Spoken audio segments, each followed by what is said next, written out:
Suatu hari, di sebuah desa terpencil di pegunungan, seorang pria tua bernama Ecor menemukan sesosok pemuda yang sedang pingsan di pinggir sungai.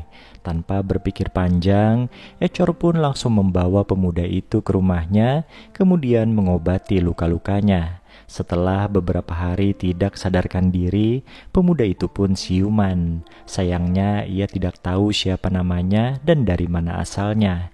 Yang diingatnya hanyalah saat dirinya sedang jatuh dari tebing. Oleh Ecor, pemuda itu diberi nama Hektor. Scene kemudian berlanjut, di mana kita akan diperkenalkan tentang desa di mana pemuda itu terdampar. Hampir semua lelaki di desa itu merantau jadi kuli di kota, sehingga mayoritas penduduk tetap di sana hanyalah para wanita yang haus akan belayan kasih sayang dari pria. Suatu hari keberadaan Hektor di desa itu diketahui oleh seorang wanita bernama Marites. Seketika otak bisnisnya pun jalan dan membujuk Ecor untuk memberdayakan pria lupa ingatan itu. Marites berencana akan menjual Hektor pada para wanita di desa itu dan uangnya akan ia bagi dengan Ecor. Jadi jasa layanan ranjang dari Hektor akan ditarif sebesar 1.000 peso, di mana 600 peso untuk Ecor dan Hektor, sedangkan Marites mendapat sisanya yaitu 400 peso. Awalnya Ecor menolak mentah-mentah tawaran tersebut, namun karena keterdesakan ekonomi serta dirinya yang jatuh sakit, pria tua itu pun akhirnya setuju.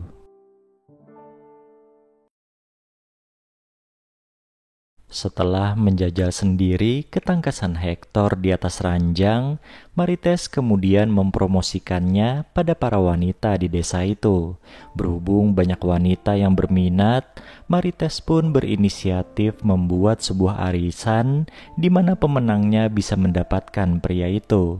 Jadi setiap akhir pekan, ketika jumlah uang yang para wanita itu setorkan sudah mencapai 1.000 peso, maka akan diadakan pengundian dan nama yang keluar bisa memilih antara layanan Hektor atau uang tunai 1.000 peso.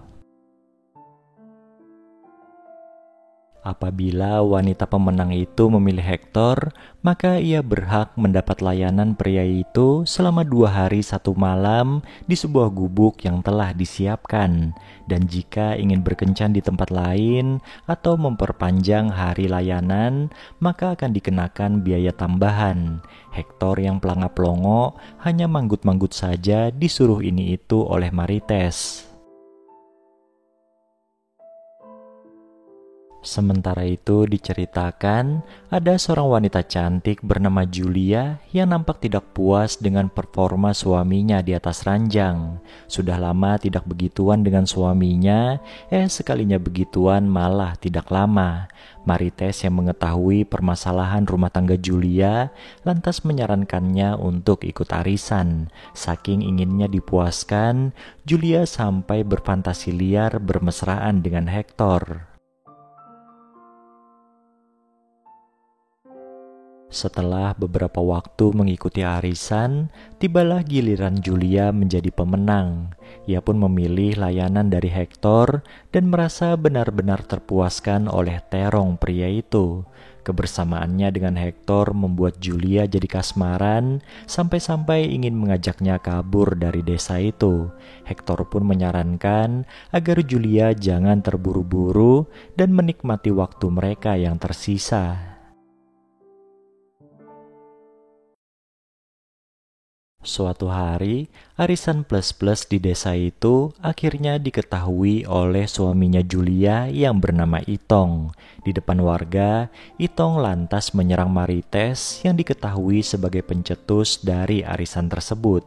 Merasa terpojok, Marites selalu mengungkapkan kalau dirinya memiliki rekaman video tiap wanita yang mendapat layanan dari Hektor dan mengancam akan menyebarkannya.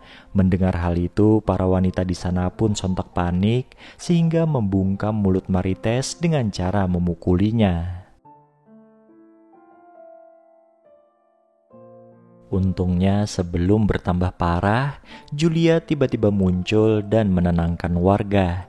Ia bilang bukan hanya Marites yang berdosa, tapi mereka semua yang ada di sana. Mereka semua pantas dihukum karena kalah pada godaan duniawi. Julia juga menambahkan kalau ingatan Hektor sudah kembali dan langsung kabur dari desa itu.